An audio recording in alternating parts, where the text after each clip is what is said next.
In the late 18th century, No final do século XVIII, Catarina a Grande, da Rússia, anunciou que viajaria para a região sul de seu império, acompanhada de vários embaixadores estrangeiros. O governador da região, Grigori Potemkin, queria desesperadamente impressionar aqueles visitantes.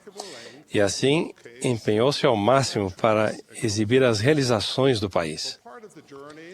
Durante parte da viagem, Catarina navegou pelo rio Dnieper, apontando orgulhosamente para os embaixadores as prósperas aldeias ao longo da margem, repletas de aldeões, trabalhadores e felizes. Havia um único problema: tudo era para efeito de aparência. Dizem que Potemkin mandou construir fachadas de papelão de lojas e casas. Até posicionou camponeses parecendo atarefados para dar a impressão de uma economia próspera.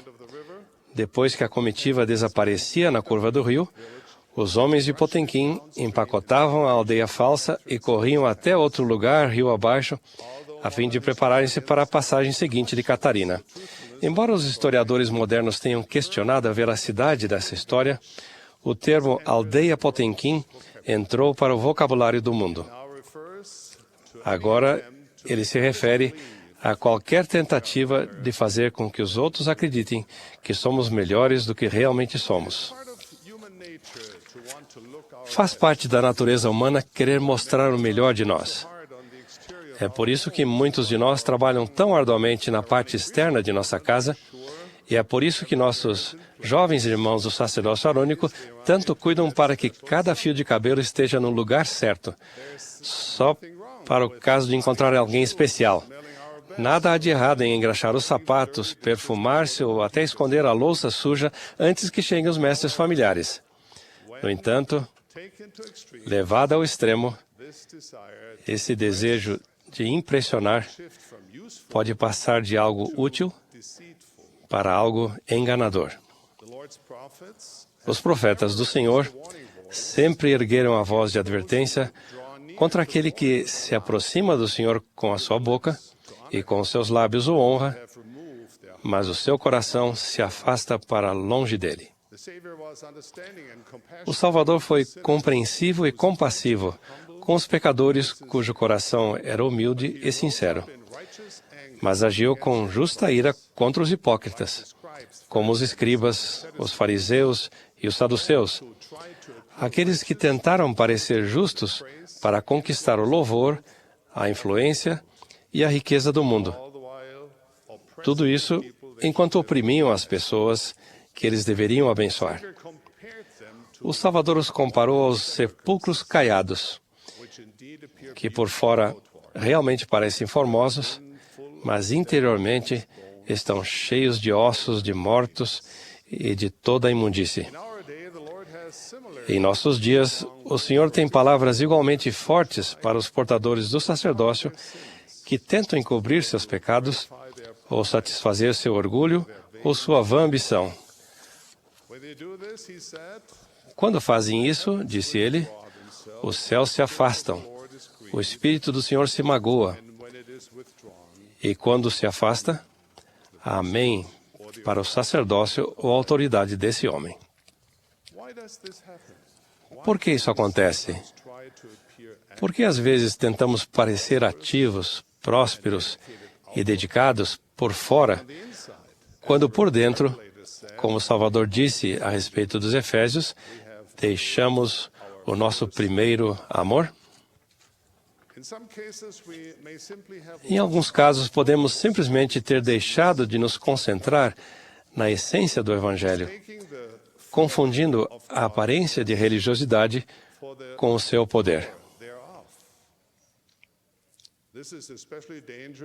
Isso é particularmente perigoso quando direcionamos nossas expressões externas de discipulado no sentido de impressionar as pessoas em benefício próprio ou para obter influência. É nesse momento que corremos o risco de entrar em território fariseu, estando mais do que na hora de examinar nosso coração para fazer imediatas correções de direção. Essa tentação de parecer melhores do que somos não ocorre apenas em nossa vida pessoal, mas também em nossas designações da igreja. Conheço, por exemplo, uma estaca cujos líderes estabeleceram metas ambiciosas para o ano. Embora todas as metas parecessem dignas, elas se concentraram em declarações imponentes e impressionantes ou em números e porcentagens. Depois que essas metas foram debatidas e aceitas, algo começou a preocupar o presidente da estaca. Ele pensou nos membros de sua estaca, como a jovem mãe com filhos pequenos, que ficara viúva recentemente. Pensou nos membros que se debatiam com dúvidas e solidão ou com graves condições de saúde, sem ter seguro médico. Pensou nos membros que estavam às voltas com um casamento desfeito, vícios, desemprego e doença mental.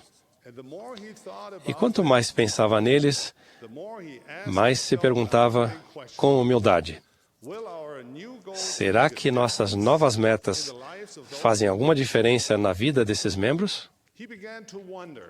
Começou a questionar se as metas de sua estaca teriam sido diferentes se eles tivessem primeiro perguntado: qual é o nosso ministério? Então, aquele presidente de estaca voltou aos seus conselhos e juntos eles mudaram de enfoque. Decidiram que não permitiriam que os famintos e os necessitados e os nus e os enfermos e os aflitos passassem por eles sem notá-los. Estabeleceram novas metas. Reconheceram que o sucesso nessas novas metas nem sempre poderia ser medido, ao menos não pelo homem. Pois como alguém mede o testemunho pessoal, o amor de Deus, ou a compaixão pelos semelhantes? Mas também sabiam que muitas coisas que podemos contar não contam. E muitas coisas que não podemos contar realmente contam. Pergunto-me se nossas metas organizacionais e pessoais não são muitas vezes equivalentes modernos de uma aldeia Potemkin. Será que elas parecem impressionantes à distância, mas deixam de abordar as necessidades reais de nossos amados semelhantes? Meus queridos amigos e companheiros portadores do sacerdócio, se Jesus Cristo se reunisse conosco e pedisse que prestássemos conta de nossa mordomia, não sei bem se ele se concentraria tanto em programas e estatísticas. O que o Salvador deseja saber é a condição de nosso coração.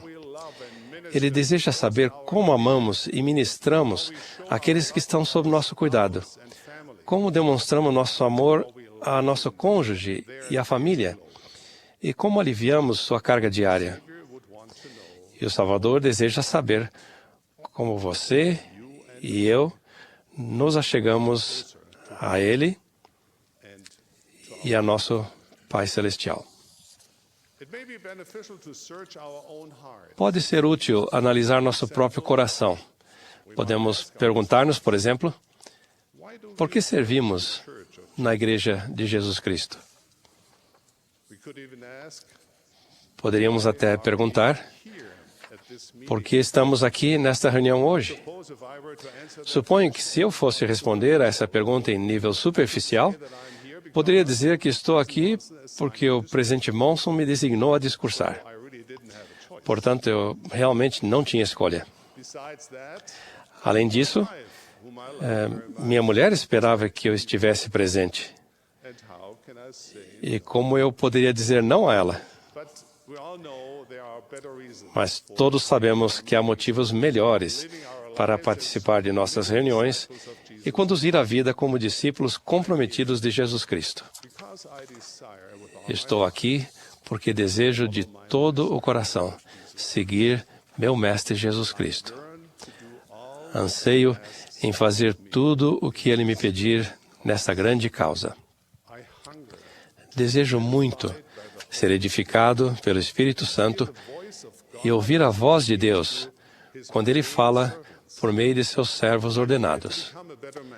Estou aqui para tornar-me um homem melhor, para ser elevado pelos exemplos inspiradores de meus irmãos e minhas irmãs em Cristo, e para aprender a ministrar mais eficazmente aos necessitados. Em resumo, estou aqui porque amo meu Pai Celestial e seu Filho Jesus Cristo. Estou certo de que esse é seu motivo também. É por isso que estamos dispostos a fazer sacrifícios e não apenas declarações de que vamos seguir o Salvador. É por isso que portamos com honra seu santo sacerdócio. Quer o seu testemunho seja forte e saudável, quer a sua atividade na igreja seja mais semelhante a uma aldeia Potemkin, a boa nova é que vocês podem crescer a partir de qualquer ponto em que estejam.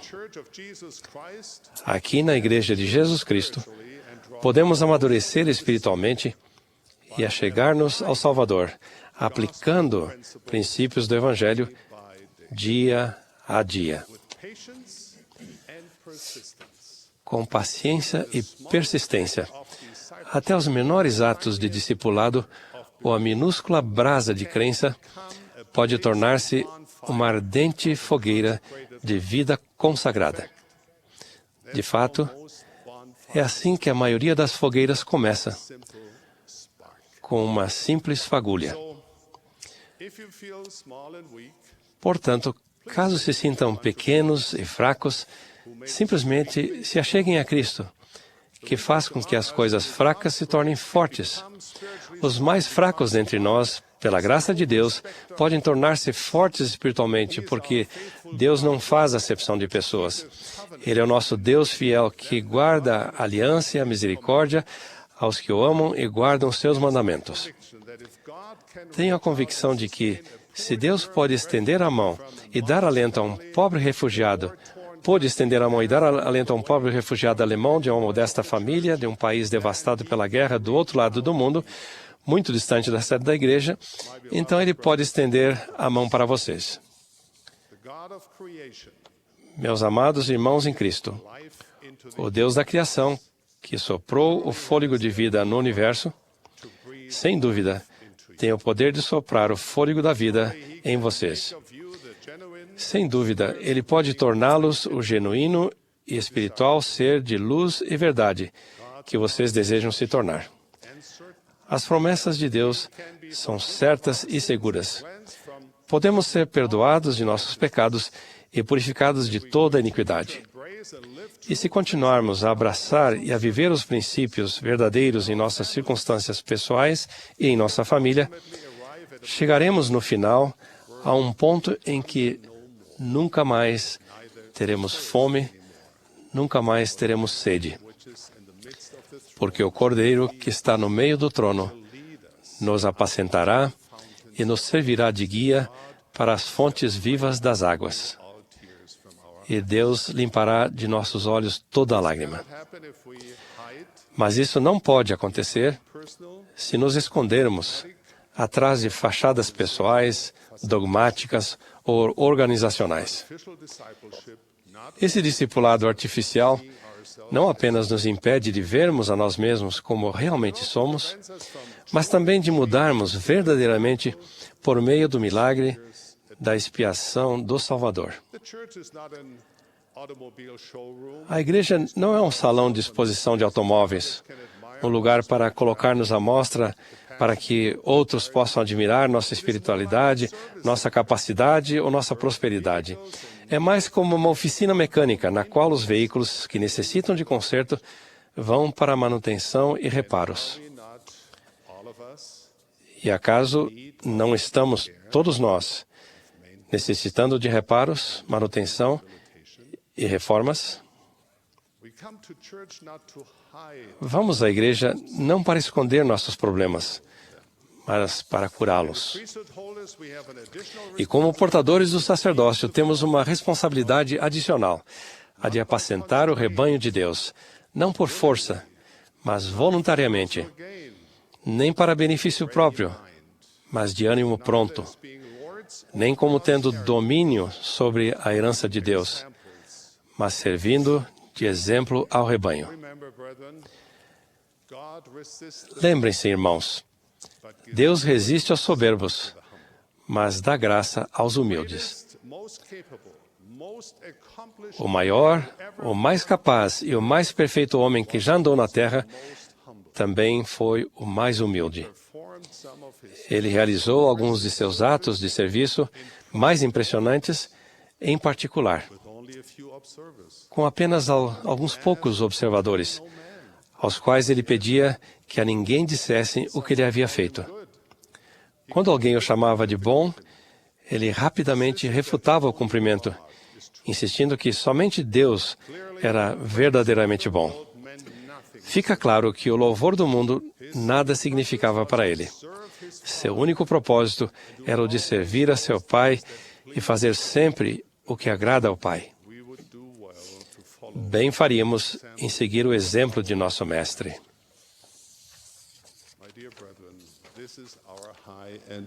Irmãos, esse é o nosso elevado e santo chamado: ser agentes de Jesus Cristo, amar como Ele amou, servir como Ele serviu, erguer as mãos que pendem e fortalecer os joelhos enfraquecidos, cuidar dos pobres e necessitados, e cuidar das viúvas e dos órfãos.